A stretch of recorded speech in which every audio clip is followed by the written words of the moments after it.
ইরানের হামলার মধ্যেও গাজায় আরও ৪৫ জনকে হত্যা করল ইসরায়েল। জ্বালানি তেলের মজুদ বাড়াচ্ছে চীন। ইরানি হামলায় মানসিকভাবে বিপর্যস্ত ইসরায়েলিরা।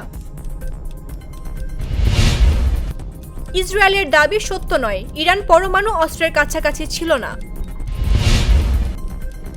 ইসরায়েলে মোসাদের কার্যালয়ে ইরানের হামলা। পরমাণু ইস্যুর স্থায়ী সমাধান চান ট্রাম্প। শুধু রাতে নয়, দিনেও ইসরায়েলে ক্ষেপণাস্ত্র হামলা চালাচ্ছে ইরান। ইরান থেকে নাগরিকদের সরিয়ে নিচ্ছে ভারত।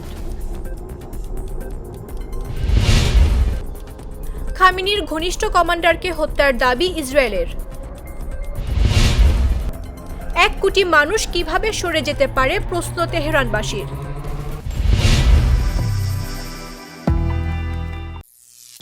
করিম চাচা, আপনার প্রিয় মানুষদের কখনো বিপদে ফেলতে চাইবেন না স্যার।